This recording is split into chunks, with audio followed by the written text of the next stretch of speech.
Welcome back to Whole Marmalade. It's me, Fran, your favorite taco-loving, childless cat lady. Hey everyone, it's Rami Jackson here, refreshed and refurbished. Yeah, Rami and I were out last night with his cousin and our bestie, Marty. Yeah, it was a good time. It was quite a good time, maybe too much of a good time. But as usual, we start off with our wine breaker. Today we are drinking Sancerre.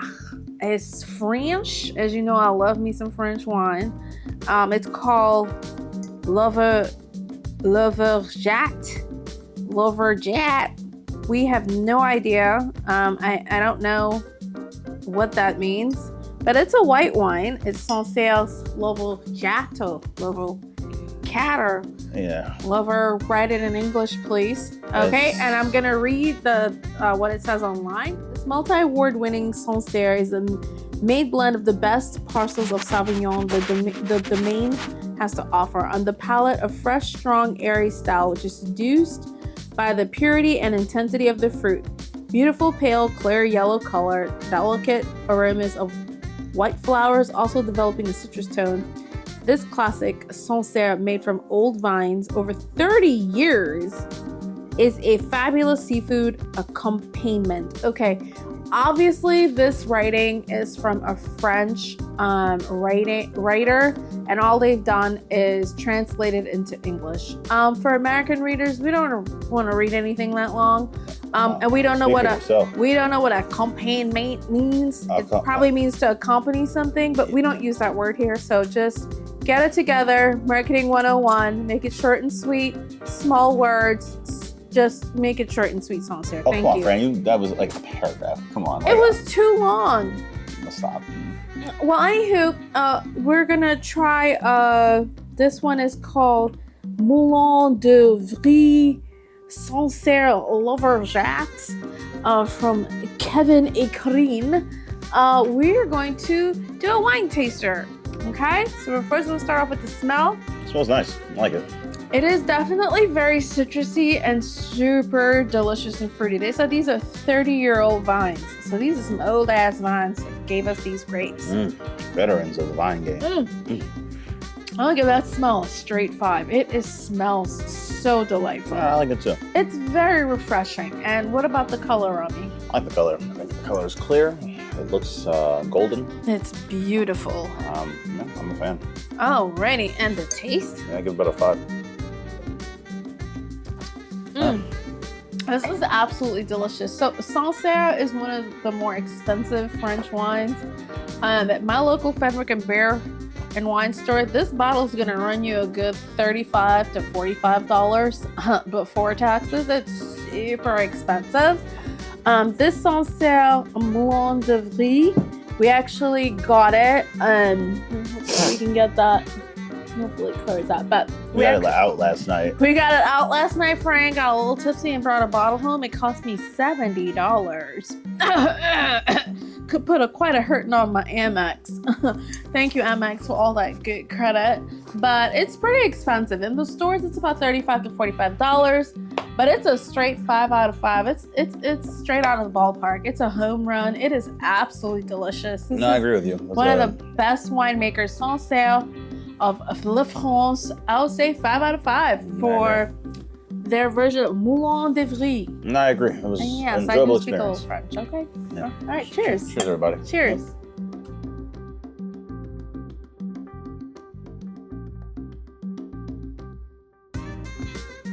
We are on currently day 10 of the newest federal government shutdown. There have been 11 since 1970. The DC, the DMV in general has just been hit so hard by all of this. Currently, the DMV has one of the highest unemployment rates in the country. DC's unemployment rate is at 6% compared to a national unemployment rate of around 4 to 4.5. And these federal shutdowns are not going to help really in any capacity with that number. No, they're not. Our episode today is going to be talking about why these shutdowns happen, the ramifications of these shutdowns, both economically, politically, and socially, and where we think things will go next. So these shutdowns happen because every year Congress needs to pass a budget. And they typically don't. What the government typically does is it has what you're called continuing resolutions, or they have omnibuses, which is just other ways of funding the government without doing it for the year. They really need to do a yearly budget, but they almost never do a yearly budget. So every 3 to 4 months, the government actually has a possibility of shutting down because you need to refund the government every 3 to 4 months, which is really insane. Yes. And so the system that the United States uses is actually one of the most backwards and terrible systems on the face of the earth. Most other democracies, like if they're a parliamentary system, what they'll do if they can't create a budget is just hold snap elections. So everyone, including the prime minister of like, say like the UK, has to run again for their seat because they couldn't create a budget. Other countries such as France, I believe if they can't create a budget in a certain timeline, they just use last year's budget until either they create a new budget or they just keep using that budget until next year and they can try again to create a new budget. Right. And if you don't know how the government operates, typically the government's budget is it's on a fiscal year. It's Yes. an FY year. It ends on September 30th. But because we have to do a new budget every 3 to 4 months, I don't even know why they have a deadline anymore of September 30th, because September 30th is the real fiscal year beginning. This is when they have to kind of close out all of the programs. They have to make sure all their accounting is correct and so on and so forth. It's the end of year kind of like look at the forecast of your agency and how your agency has budgeted, how it has used money, what it has done, what kind of like production your agency has had. Yep. So the fiscal year just ended on September 30th, and October 1st of this year, we had no budget. Yep.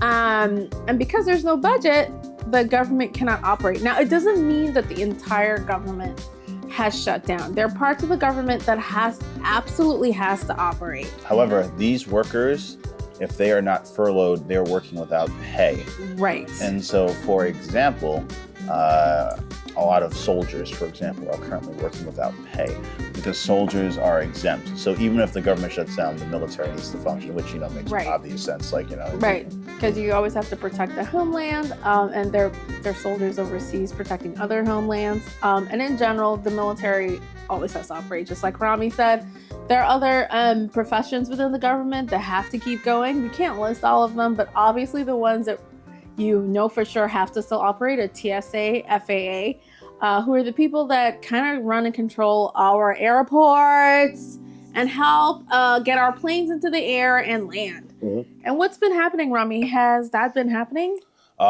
It's been happening at a reduced, I can't think of the word right now, at a reduced frequency. Right. So essentially, there are some airports that have no FAA employees. They have no FAA employees for hours on end. We're not saying that they're all empty, but some of them are empty for about 6 hours at a time. And so which means that planes coming into our country have no one guiding them in and telling them which runway to taxi into. They have to call an 800 number to figure out where to land. And here's the thing. The FAA is an interesting agency because the FAA is the only provider of this service. Yes. Because the U.S. government, wisely, in my opinion, I don't think that the airlines should also be allowed to figure out how to land their own planes and have their own flight, FAA folks. So without this, American air travel is going to be hampered, particularly during this upcoming busy holiday season where people are going to try to fly everywhere. We have interviews of FAA employees saying it's more dangerous than ever to fly, that they wouldn't recommend flying unless you really need to. Yes. And since the Trump administration has started and they have laid off thousands and thousands of employees at the FAA and other parts of the Department of Transportation, which is the overseer and the overarching agency of the FAA, there have been plane crashes, y'all. Quite a few. There have been quite a few plane crashes, and there was one that happened in Virginia where a plane crashed into a military helicopter, killing everybody on both planes. Vehicles. And literally, the plane that crashed was I want to say it was a American airline plane that one of my personal friends had actually flown. I have a pilot friend, and he told me it broke his heart because he knew one of the pilots that were on that flight, and they were literally at the airport. Yeah. That should be the easiest part of flying a plane. It's like the landing of the airport. So everybody on that plane, to me, were just like me when I fly. As soon as I see the runway, as soon as I see the airport,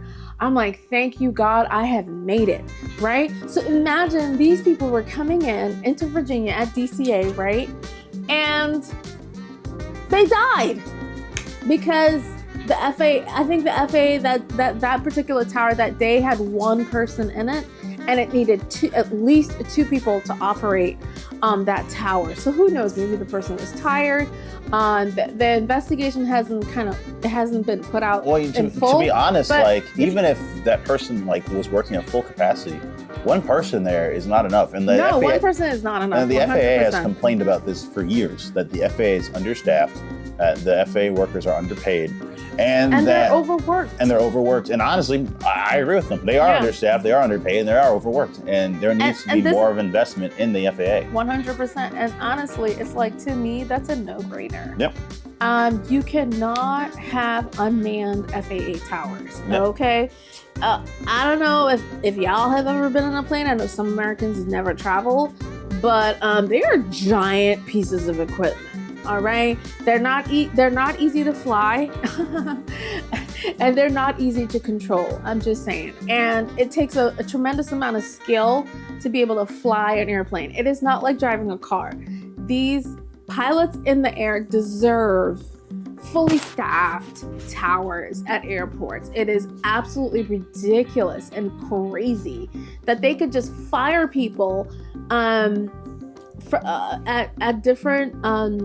different agencies that control these towers. They could just fire people randomly, not thinking about the ramifications of it. And that when a plane goes down, it's not like a car or a bus where it's usually hundreds of people are dying on that plane.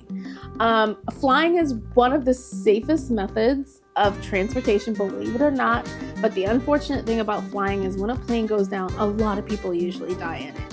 So flying in the United States, as Rami has said, has become dangerous.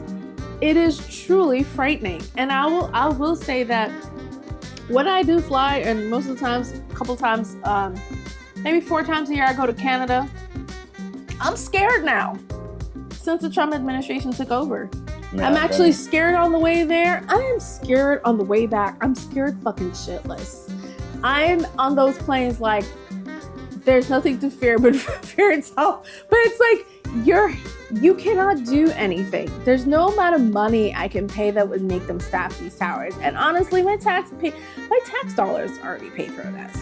And we're kind of getting a little off topic. Right, but we're talking about what the federal government shut down, the ramifications of a federal government shutdown. So the ramification is this. All right, we have currently 700,000 government employees who are working without pay, who are furloughed, and the other half are without pay. Right. So we have functionally a government that is already operating at half capacity, or maybe a quarter of capacity, or a third, because we have about 2 million federal employees, I would say. Or no, it was about 1.4 million. And we have the smallest federal government currently that we've had since 1980. Despite the massive increase in size and scope of federal projects and programs. Right. So as a result, this is dramatically hurting not only the local economy of the DMV, but it's also leading to some negative effects for our greater economy. For example, the U.S. economy loses about $7 billion each week. The government shutdown is happening. The country is not seeing a lot of our tax dollars going to programs that are supposed to help us. So you have programs such as WIC, which does a lot to feed people, SNAP. Especially children. Yeah. WIC, I believe, is mostly for infants and children. Yes. And these programs are saying, they work with food banks, for example, and the food banks and grocery stores are like, we don't know what's going to happen. This holiday season is going to be hard, and there's going to be a lot of people who are going to starve. And that's really what is happening right now. And so why is this federal shutdown government shutdown happening? So a lot of the federal government shutdowns happen for a few reasons. Trump's last shutdown, where he wanted to fund a border wall with Mexico, lasted 35 days, and that was shut down because Democrats did not want to fund that dumb shit. Right. It essentially, the Democrats then took power in the House, and Trump kind of just dropped the idea because he just realized that they were fucked. That Live Democrats could just make whatever budget they wanted, and so he gave up. Currently, this shutdown is happening because the Republicans want to kick off 21 million people off of the Obamacare ACA subsidies. Crazy. And so these subsidies are good because they give lots of Americans, particularly Americans in rural areas and red states, cheaper health insurance. And Rami, it gives you and me cheaper insurance too. Yes. I mean, some federal government contractors like myself and Rami, we're on insurance plans, but I know they're buying into the ACA off of some of these insurance plans. Yep. So your insurance premiums are set to go up, like, I don't know, like hundreds of percentages at this point. Yes. So it's not going to double. It's going to like triple, quadruple, quintuple. We don't know. So your insurance bill might go from like $200 to like $3,000 a month. I don't know anybody who can go from $200 because my insurance bill is about $200 a month. I definitely cannot afford a $3,000 a month premium. And the reason why our premiums are going to go up is because there's not going to be enough money in the pool, Yes. right? From the federal government funding of CMS, which is the Centers for Medicare and Medicaid, who fund the Affordable Care Act. There's not even going to be enough money within those programs to keep the Affordable Care Act going. Yes. So when they kick off all of these people off of these roles, remember, the pool makes it safer. It's like there's safety in numbers. Because there are a lot of people on the Affordable Care Act, because there are people like me and Rami who pay out of pocket for our insurance premiums, you pull it all together, the insurance premium go down. When you kick people out of the program, the insurance premium go up because the pool is just smaller. And Yes. these insurance companies are greedy and they want all of their money. Yes. And because the government is feckle and they will not set these premiums at like reasonable rates at all times, we need to keep big pools so that we can keep these fat cats at these health insurance companies happy. You can Google Luigi Mangione and, to try to figure out like how crazy that crap is.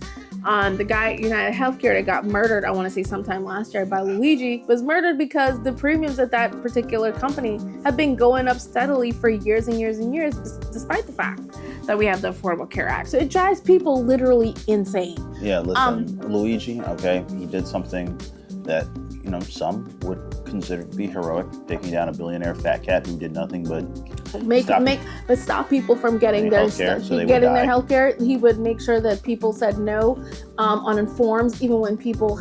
This is like old shit that Obama was supposed to have taken care of. Basically, when you put in a claim, when you go to see your doctor, the insurance company typically takes a claim and okays it, or they say no. And if they don't okay it, then that means it's going to have to come out of pocket, and the insurance company is not going to honor it. So United Healthcare, what they were doing is they were lying and just denying claims at higher and higher rates every year under this one particular, I think it was a CEO or something. Yeah. So Luigi Mangione, I don't know he did his research, but he killed that guy like straight up, like point blank in public. And obviously we don't condone violence, but Luigi Mangione suffered chronic back pain. And how much you want to bet the full story is really that he probably couldn't afford his premium anymore. But what we're going to say is that because of this, the Republicans are basically arguing that we cannot negotiate this and that we should just pass a continuing resolution or a new budget. Right. And then we can kick all these people off of their insurance. Potentially, because then they might have a conversation later about this. Democrats are not doing this. No, they're not.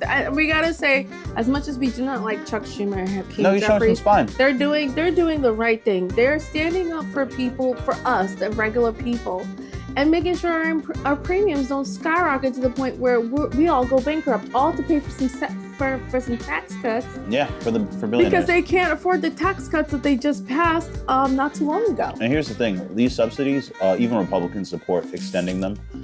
You have Republican congressional people such as Marjorie Taylor Greene saying that her own constituents would be fucked, and including people that she knows personally. Yeah, Marjorie Taylor Greene, out of nowhere, all of a sudden. Mm-hmm. She says that the extension of these subsidies is a good thing, and that if we get rid of these subsidies and drive everyone's premium costs up, the Republican Party will suffer during the midterms, and honestly, they will. Oh, they're going to lose a whole bunch of seats. The current Republican Party, as long as we have elections, because there are some people saying that we might not have elections. No, that's not true. I don't believe elections are decided and run on a state by state level.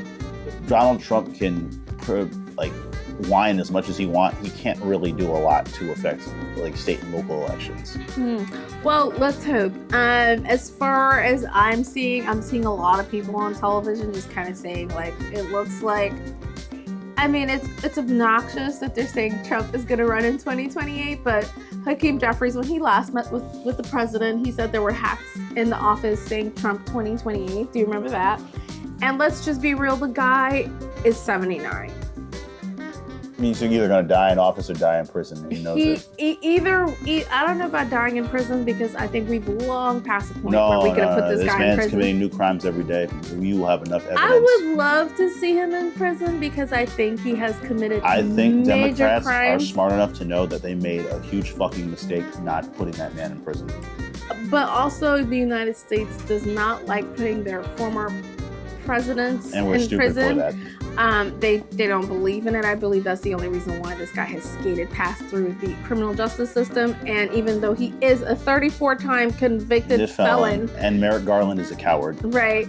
He still runs free and was able to run for re-election because the Supreme Court also is crazy and not crazy. They are complicit in a lot of supportive of Trump's agenda. Yes, and some of the agenda is against the Constitution. Yes. I mean, let's just be real. A lot of it is just like the Supreme Court now basically has ruled Trump can do whatever he wants when he wants. Pretty much. But that's okay. With a lot of immunity. When Democrats take power again, we're going to operate on the same way. That's what we got to do. Yeah, we're going to have to reverse a lot of this crap. No. We're going to enforce what we want and then reverse it after. All right? That's what we have to do. Oh, sure. I hope that we can do that. But all for the, for the sake of the people, helping the people, getting things for the people, getting money back to the people, putting money back in SNAP and WIC, and expanding universal health care. Right. And, refunding the universities so we can continue our knowledge-based economy. Right. Knowledge-based economy. And society. And society. But you see, the dumbest people who vote for Trump, all right, who's one of the dumbest people, this is what they want and this is what they voted for. But I want to get into essentially this shutdown and the politics behind it, because I discussed these ACA subsidy expansion, right? But what you're seeing is that Democrats and Republicans are now on day 10. They are locked in on their stances. Republicans do not want to relitigate the budget. The House passed the budget under Mike Johnson. It was a completely partisan affair. And so they want to send that budget to the Senate, which is what they have done. The Democratic Party has created its own budget in the Senate that they put up against the Republican budget. And the thing about the Republican position is that Republicans just don't want to discuss the ACA subsidy. They don't want to do their job. No, they want to do their job. The problem is that the Republican positions on everything are actually completely unpopular. Yeah. So they want to pass a somewhat bipartisan budget so that they can blame Democrats for all the bad things that they want to happen, such as kicking 21 million people off of healthcare. Democrat, crazy. So you have to, let's go back in time. Chuck Schumer passed a continuing resolution. All right, he broke with Democrats in March to pass a continuing resolution. He was reviled within the Democratic Party. But what was in that budget that was bad that he let pass? More funding for ICE, more funding for border control. Basically, he did all of this in exchange for a promise that Trump wouldn't withhold money from DC, which is what he did later. Of course, as usual. And then basically he was saying that, Trump will do bad things if we don't pass this budget, so let's pass the budget. And then Trump did those bad things anyway. Trump already fired a bunch of workers anyway. Yes, and underneath the shutdown, there is also there is calls that they're basically saying that they're going to do more reductions in force within the government. So they're going to reduce the federal government workforce once again. And they are fighting with, I want to say, the unions, which means that they're going after full-time federal government employees. So when you're working within the government, there are feds. Feds are people who have they're going to work until retirement. They're going to get a retirement package and things like that. Those are the feds. These are actual employees of the government. And you have people like Rami and I who are federal government contractors. Contractors means you're working through a company that has been hired to hire for the government. Or to work for the government. Or to work for the government, yes. And also you could also bid yourself and get a contract yourself with the government. But it's basically, you're not a full-time federal government employee. You're not under like, usually a lot of the federal government is like under like a lot of unions. You don't get unions, you don't get the pension. Right. Despite us probably getting a higher base salary than the feds that we interact with, the feds get much better long-term benefits, and it's cheaper to have more contractors than feds. It sure is. The U.S. government has done this math for decades, and it's cheaper to contract the U.S. government out rather than have feds. Personally, I think that the U.S. government should do more shit in-house. Yes. Because when we have lots of contractors and consultants doing everything, what we're doing is only allowing those people to lobby us even harder because they're actually doing all the things. Right. And just in general, what I've heard is that eventually they want the government to be mostly federal government contractors, because the government just doesn't want to pay out retirement packages and healthcare benefits for people in the long term. Which is nuts, because the federal government is one of the biggest employers in our country. But also, I mean, if you give up working for the private sector to make less money to work for the government, I do think you at least deserve some kind of respect and longevity and some, what's the word, Rami? Stability. You need stability. Yeah, because, you need stability. Listen, these jobs are nonpartisan. Many of them are important. If I'm a biomedical research scientist for the FDA, it doesn't matter if I'm a Democrat or Republican. If that drug is bad, I can't pass it. All right, you know what I mean? Right. However, Trump wants to politicize the federal bureaucracy. He wants to fire lots of people so that all of his friends can take over the parts of the government where those workers were fired. Yeah. And then he wants to just contract that out to those people so they get rich. It's a complete corrupt scam. Yeah. But what I am saying, though, going back to our topic at hand, okay, the current Democratic Party and the current Republican Party cannot agree on a budget, and as a result, the government has been shut down because they're not able to agree on a budget that should be signed by Trump by October 1st. Yes. And so as a result, they are currently in a shutdown. Experts believe that this shutdown will last 10 to 21 days. The average is 8 days generally. Crazy. But Donald Trump is such a not only poor negotiator, but the Republican stance is so. He also just doesn't care. No, let's just be real. No. Here's the thing. He does care. No. Do you think he cares about the federal government and like who's like missing out on benefits? Like if seniors don't get care. Yeah, no, he does, because that's his base. Really? One, he does care about that, but secondly, like he only cares about it in like the way that like it's going to affect him. And so current polling shows that most Americans blame Republicans for. I mean, it's obvious, for this, and it's really not a bad reason too, because like Republicans have a federal trifecta. If they want to pass a budget, they could do so. If they want to pass a continuing resolution, they actually could do so too. The problem is that Republicans know their positions are unpopular. They know that what they want to do in terms of people's health care is unpopular. Yeah. And so as a result, they need Democrats to sign on and take the blame.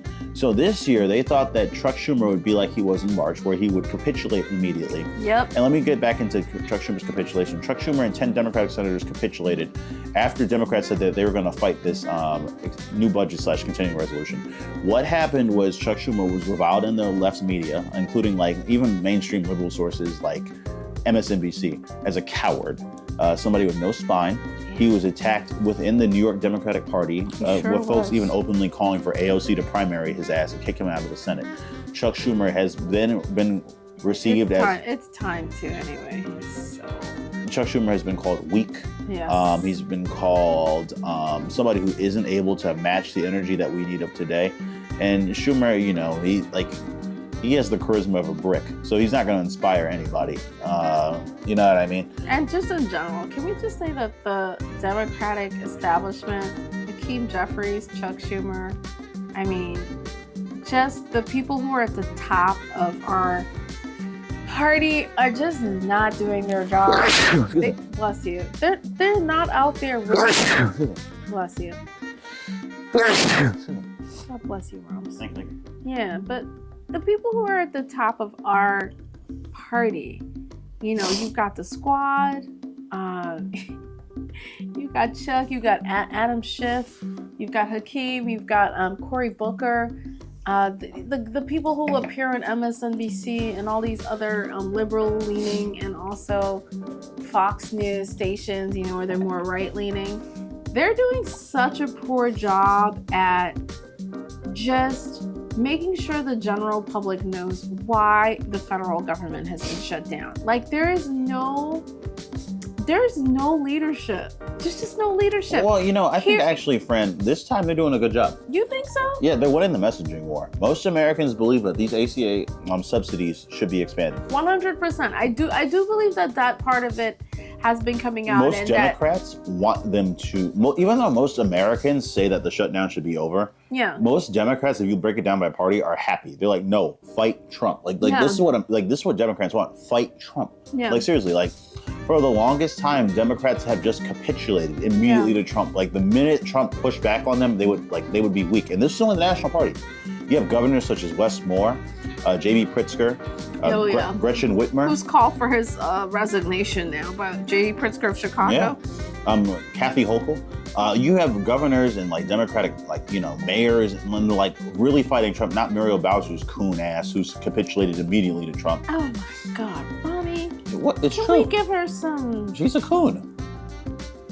She surrendered immediately.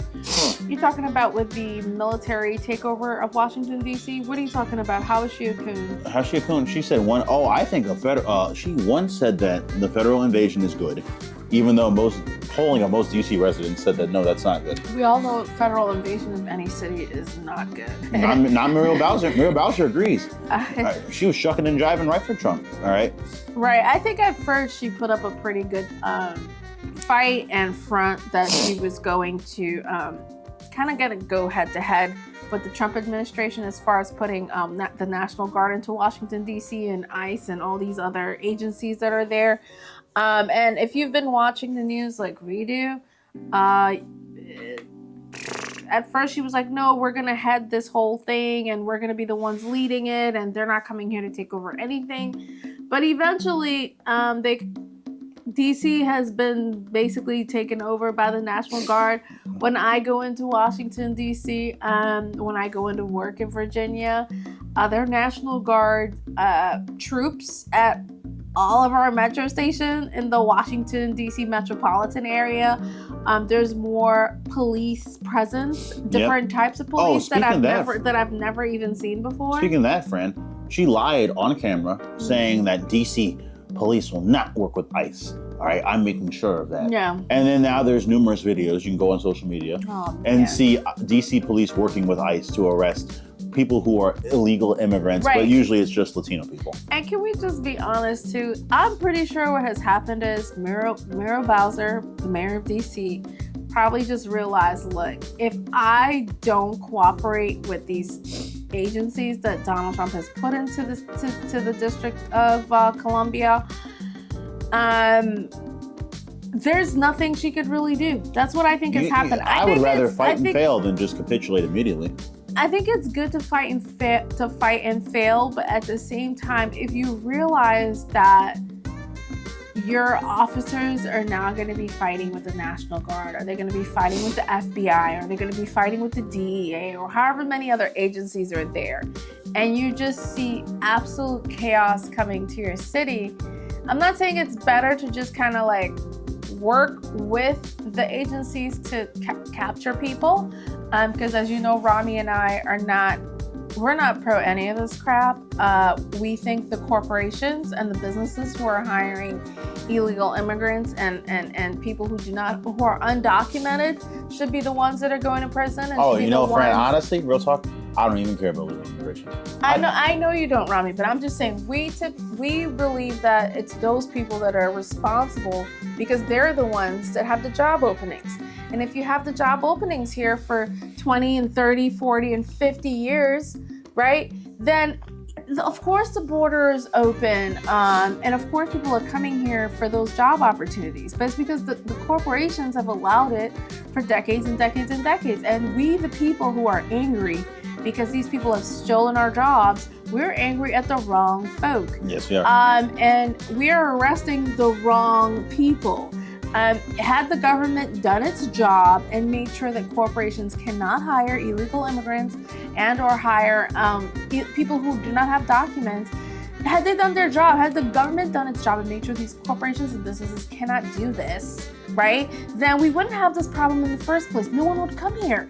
But you can't have your restaurants, your hotels, and different types of businesses and construction and whatnot, and babysitting and housekeeping and all these things. You cannot have these job openings and have them open to under the table pay for decades and decades and decades and decades, and then one day just kind of like, ta-da, it's illegal, you all gotta go home now. It's to me, it's not, it's very unfair, and it's disingenuous, and it's like, here's the thing. Yeah.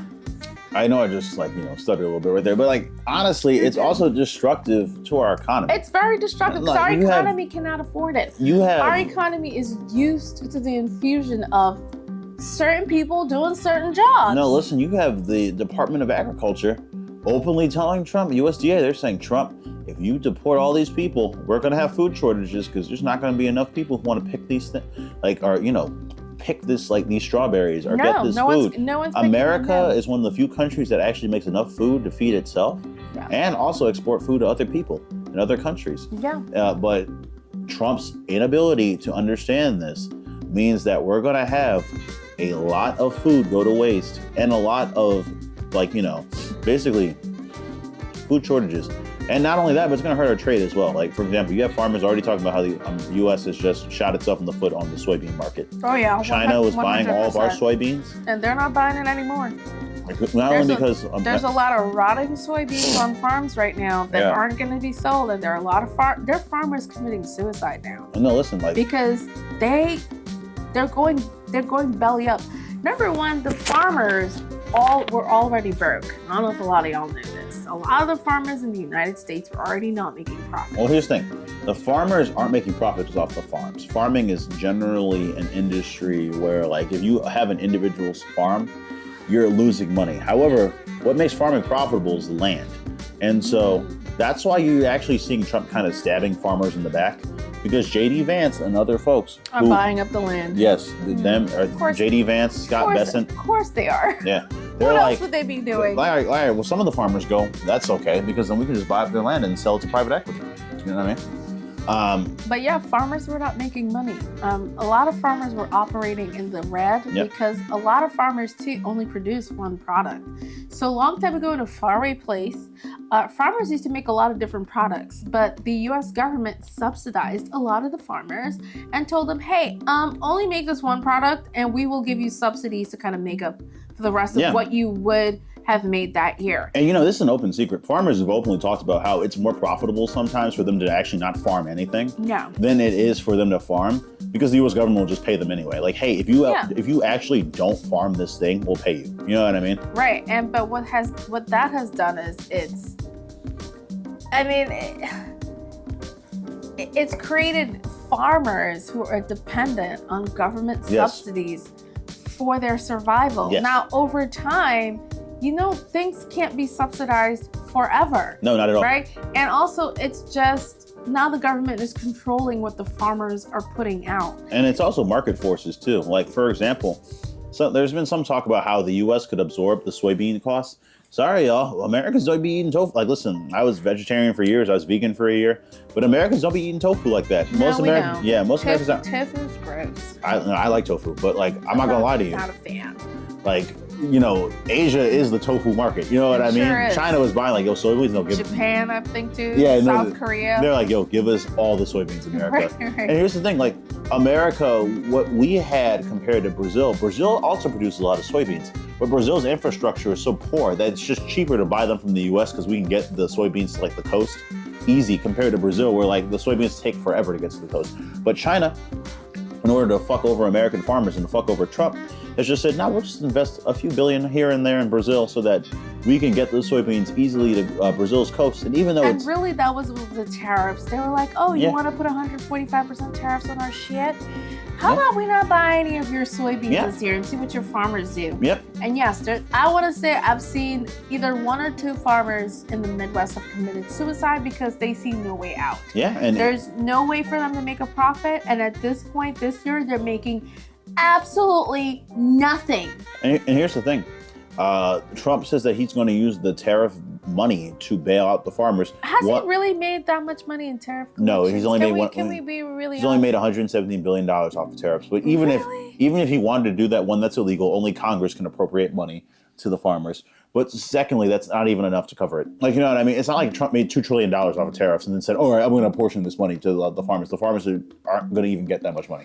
The tariff deal that Trump has put out on basically every country in the world, including countries that have no occupants or actual populations of people, has been disastrous, just to say the least. He lies a lot as usual and says that, oh, they're rushing and they're calling me to make deals. And it's like, no one's calling him to make any deals. There's hardly been any deals really made. And here and there's like agreements for maybe 10%, 20%, 30% tariffs. But he's doing us no favors with all our, especially our allies in Canada. He's doing no favors for us with our allies overseas who are very confused about these all of a sudden brand new tariffs that are in the 100% ranges. He's closing businesses in the United States. There are businesses that cannot afford the tariffs because their tariffs went from like $20,000 to like $300,000 overnight. Because remember, the business is the one that's going to be paying the tariff, and then that price is going to be passed on to us, the consumers, and we ain't paying no big prices. I have noticed that recently I'm looking at some of the items in like CVS and even some grocery store prices, and I'm like, okay, so we're no one's going to be buying anything for Christmas. No, if these prices keep going up the way they're going up, I'm not talking specifically about food per se, but let's say I have a great example. So, you know, I'm a gamer. I've mentioned Yes, you are wrong. I mentioned Street Fighter 6 before, one of my favorite video games currently. Go Jury. Capcom, please buff Jury. But what I will say is that, for example, the PS5 used to be $500. Sony literally made it $550 because of tariffs. Or the Nintendo Switch. The Nintendo Switch also saw a price increase, and Nintendo literally said it's because of tariffs. Now, Republican gamers will say, oh, well, you know, it's just corporate greed. They're going to raise the price anyway. And I'm like, here's the thing. I actually don't think that's completely crazy, but I also think that tariffs do play a role. America's a large market for both these Japanese video game creators and manufacturers, because honestly, like, the U.S. just has more people and it has more gamers. Japan has gamers, like, you know, they're a population of 140 million people, but or 120 or something like that. But like, America is a population of like 330 million people. We're a larger market that has also more money than the average Japanese person, so they want to sell more of their video games over here, generally speaking. Yeah, because we're hoarders and we will buy everything. But because of the tariffs on even allies such as Japan is a very close ally of the United States of America. We consistently work together in order to, you know, operate against China. And China, as a result, hates both the U.S. and Japan. As they should, by the way. These tariffs have really not only shocked the Japanese government, and actually Japan's prime minister, I think a few months ago, went to America in order to lower some of the tariffs, and I think he was successful. He was like, bro, what are you doing? And China was like, you know, Japan is cool. All right, fine. We'll lower some of the tariffs. You know, we're kind of bugging there. But, you know, that still hurts the video game industry, because now Japan is one of the largest producers of video games on the planet. They have been since the 80s. Yeah, they and really so have. Japanese video games and video game consoles have gotten more expensive in the United States as a result of these tariffs. Yep, and I will say, as someone who has a lot of brothers, my little brother in particular, Manzi, he made sure that my mom bought pretty much every game console that came out, the PS1. I mean, these are the reason why. I mean, we had Nintendo. I want to say we had Xbox. We had all the different gaming systems, but like PS1, PS2, PS3, and even over the years when I visited him in New York, like, he had all these different PS systems. It's a huge market in the United States. When when the PS system comes out with a new game board, When Sony Sony PlayStation comes out with a new game board and of course new games that will come with it. console, my board. Okay, thanks, Rami. I'm sorry. I'm pretty sure everybody knows what I'm talking about. I got you. I'm being an asshole. I'm sorry. Yeah, because you're a gamer. I'm not a gamer. I played Game Day Madden, and I played a very few wrestling games within Nintendo. Oh, some of the WWE games? Those are fun. I'm a girly girl, and after a while, I just told my brother, I was like, You mentioned some of the most bro dude games, like Madden and WWE. You're not a girly girl. Most girly girls play like The Sims, Animal Crossing, Harvest Moon. I played very few times with my brother. His friends would have to come over and play with him. But me in general, I did play Game Day Madden one summer, which taught me the game of football, which I could never understand before that summer. But I'm not, I don't know anything really about the gaming world, but all I know is my mom saved her dollars. She saved her dollars all year because she already knew as long as a new PlayStation was coming out, that's all my brother wanted for Christmas. No, that's real. My brother wouldn't care for anything else. I agree. He wanted that new PlayStation, and he wanted maybe a couple of 2 games with it, and that's it. No, same. When that's I was a kid, and that's the gift for the year. I got a PS2 when I was 7. That was the happiest day of my life. It's the happiest day of your life. Me and my brother were so happy. We were like, we got a PS2. This is busting.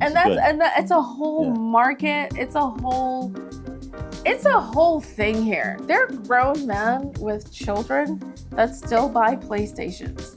There are grown men with children who play games with their children. That's the ultimate millennial thing. I was on Reddit. This guy's talking about how he plays Fortnite with his son. He's 50 and his son is like 23. And I was like, that's the millennial dream. Me and my son playing games next to each other. Yeah. My dad played a bunch of games with my brother, probably into his 60s. My dad's 80 now, and I just gotta say, I marvel at how much my dad enjoyed playing video games when I was younger, because I just was not into that. I was more into, like I said, I'm a girly girl, so I was more into super girly stuff like shopping and, I don't know, nails, hair care. Just games are just not something I'm really enthralled with. But like Rami said, it's a whole market here. So Trump's killing the economy on so many different fronts. We have the government shutdown. Yes. We've got tariffs. And we have the deportations. We have the deportations of skilled workers that are actually needed within our economy. I've heard there's stories of people. They want to call them unskilled. No, these people are skilled workers with actual trade skills. You can literally go on TikTok and watch agricultural workers from Central Latin America picking all of this food, and how they're able to grab all these strawberries, for example, all the good strawberries. So the ones that people want to eat, the ones that are bad, they just leave them there. You know what I mean? And the bugs eat them or they die or some shit. You know what I mean? But I'm just boop, boop, boop. It's a skill. That is a skill. It is, but the economies are dying here. Florida has been decimated. DC's been decimated. We're expected to have a recession in 2026. That's what DC's own city government said. Oh, I am sure of it. It's coming. I can tell you right now. Recession is coming. I don't eat out as much. My salary was halved because of the last government cuts that they did with the reductions in force. Fuck Elon Musk and fuck Doge. So Rami and I, we talked about it before. We got laid off in April. Yes, we did. I got another job. My salary was half. And I don't make, I'm not saying I make a ton of money, but let's just say anytime your salary is half, you're doing things in half. Yes, you are. You're watching your money a little bit more. So I'm not flying as much. I cut one trip. I cut 2 trips right now. Two trips to Canada. I was gonna go see my sister who just had a baby. Congrats, Sammy Wemmy. Yeah, congrats, Sam. I've not been able to go see her or the baby, and let me tell you, she's adorable. Thank you. My niece was born. I don't want to say her name, but I'm just saying that's $600 to either Air Canada or American Eagle, American Airlines. That's $600 I can no longer spend. And it's not even safe with the FAA closure. Rami, how many parties have I had this year? 0.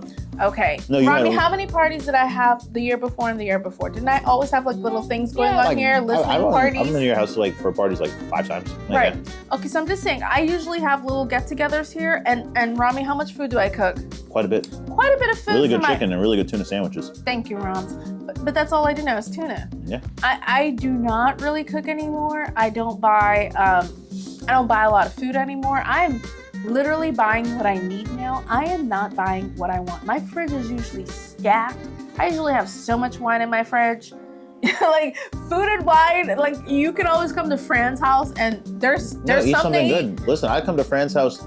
I remember when I was 28, I was working at this consulting firm. I was in a lot of debt. I just got out of graduate school, and there were days where like I would know that I'm going to Fran's house and having a good meal for dinner. So like I wouldn't even eat lunch. I'd just be like, oh, listen, I'll just go to Fran's house for a free meal. You know what I mean? And listen, don't I limit how much food you eat now? No, look, I bring food. I am ashamed to limit food because I'm from a culture where we feed people. Yeah. I cannot feed people anymore. Okay. I have to save some of the food that I buy and make for myself. So I'm just saying I cannot share as much.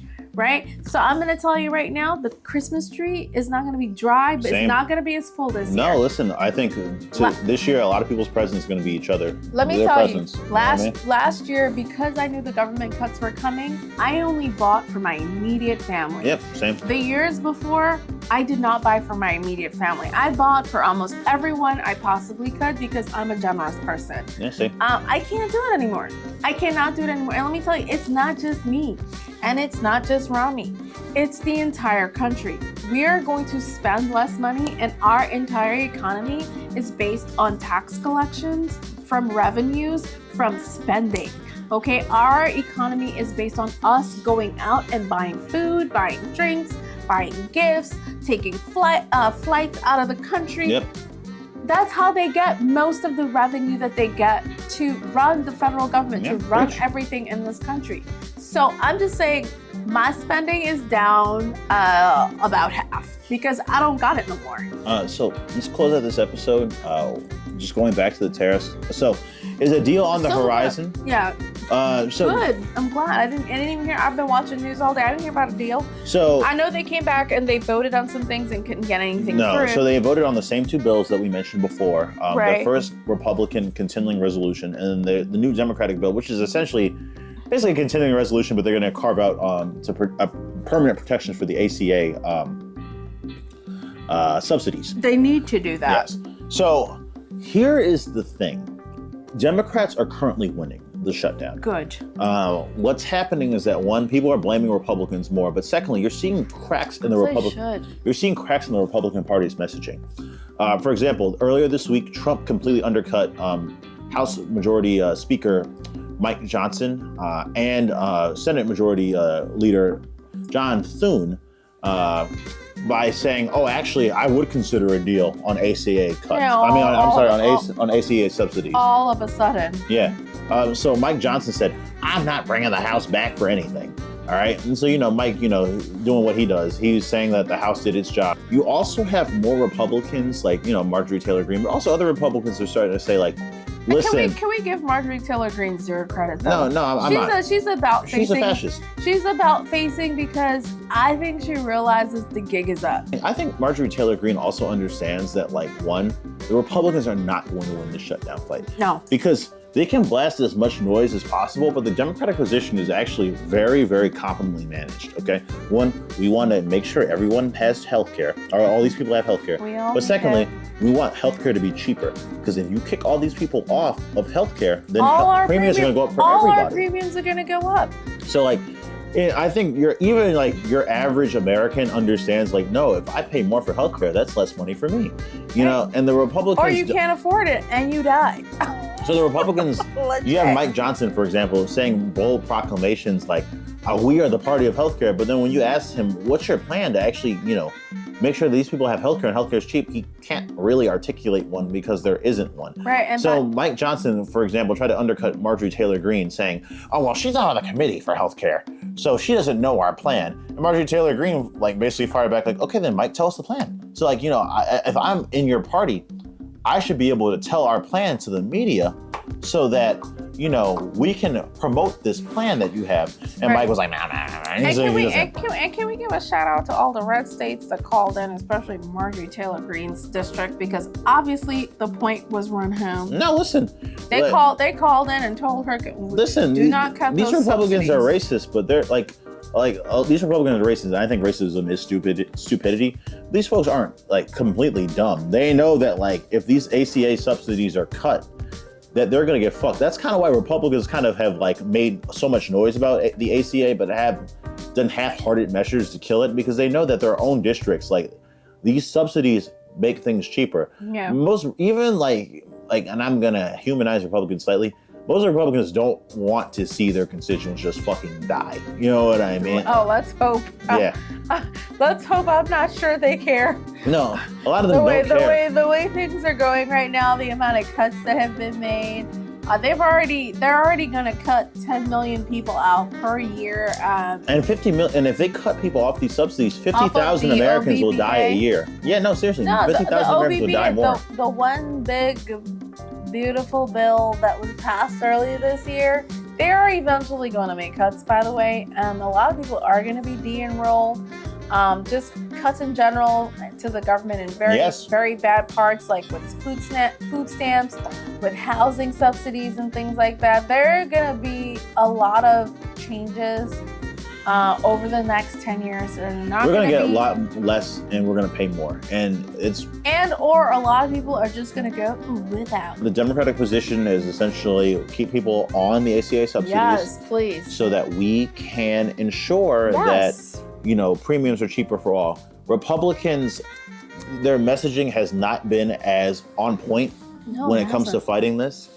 And as a result, even though we're going into the second week of the shutdown, what we're seeing is more cracks on the Republican side than the Democratic Party side. So there are some deals that have been floated.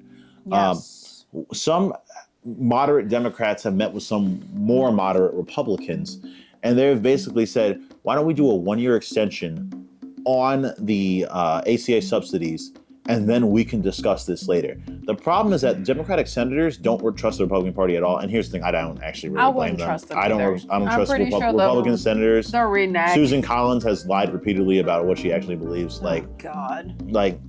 She needs to go. So Democrats have been sticking to the we are not moving on anything until there is a permanent subsidy for these Affordable Care Acts. Yes, for these subsidies for people who need health care. In general, look, I've said it before. As the economy changes, okay, as machines take over. Give me 1 second. I'm sorry. As machines take over, as there are fewer jobs within the economy because, you know, robots, machines, like I said, are taking over some of our positions. That's overstated. It is overstated, but it is a thing that's happening. You have to understand that people need housing. People need healthcare. People need food. People need to have certain basic needs met. Because if they're not met, they're coming for you. Okay? Understand that. The guy who doesn't have money or the gal who doesn't have money to eat, eventually they're going to rob you.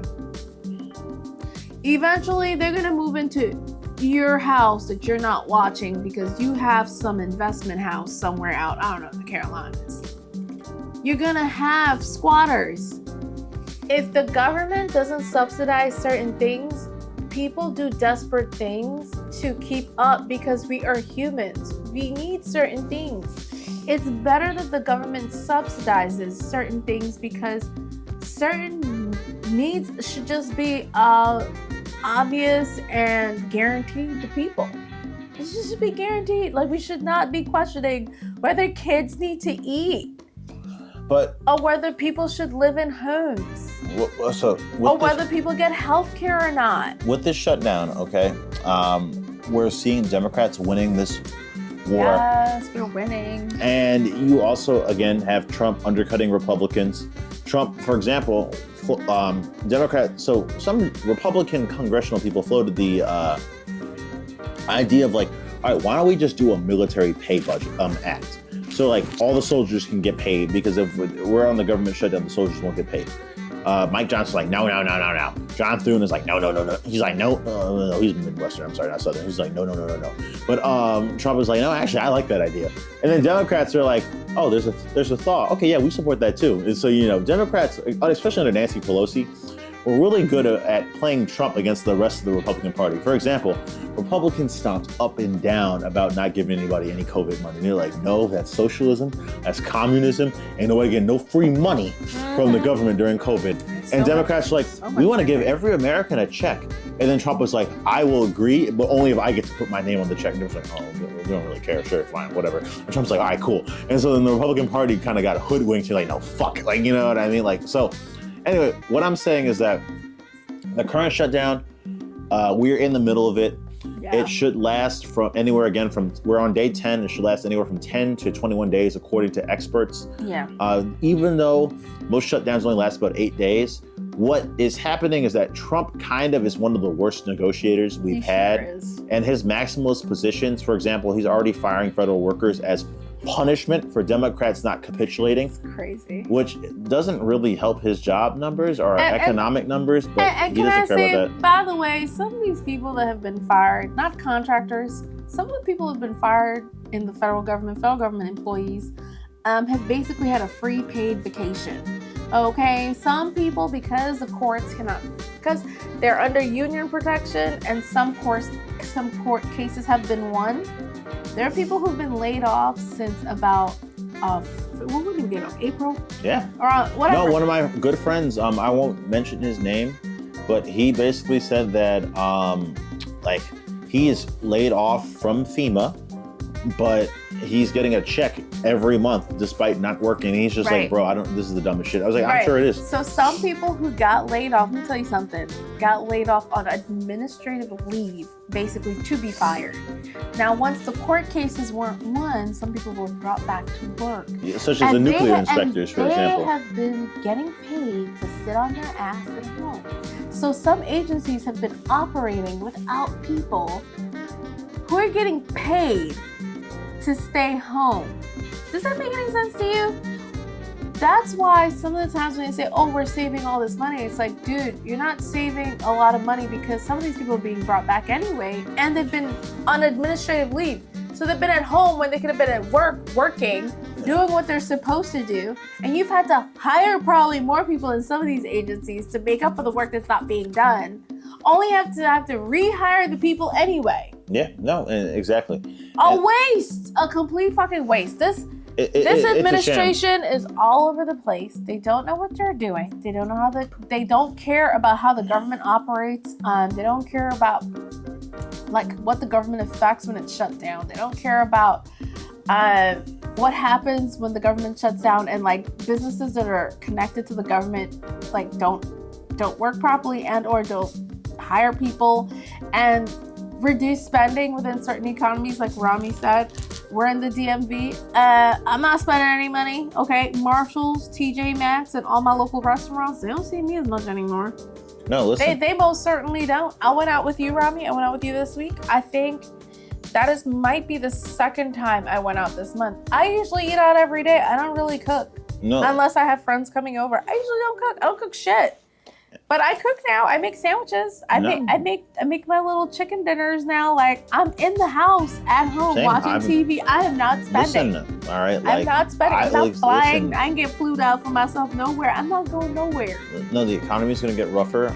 This shutdown, we don't know how long it will be. Hopefully, it'll be within that 20. Hopefully, that Monday. 10 Let's say Monday. No, they're not. They're actually not back until Tuesday. Oh, Congress? Yeah, not back until Tuesday. No, and here's the thing. I actually agree with that. Congress has been lazy as hell. And they don't care because they're getting paid. And now Congress is Republican controlled. And to actually some Republicans' credit, you've had more Republicans actually criticizing Mike Johnson, for example, for closing the House. Republicans, a lot of Republican congressional people have been saying, Mike, it's kind of lazy that we're in a government shutdown. You keep closing the House. You make us look bad. And I kind of agree with them. I think you do look lazy. Why would you not have your people there to at least vote? Yeah, you could pretend to be working. You guys don't even care. Yeah, they don't even care. And you see, and I think that's a great point. Republicans are acting like there's going to be no more elections and they'll always hold power. when like they've lost every special election so far, even with Trump's.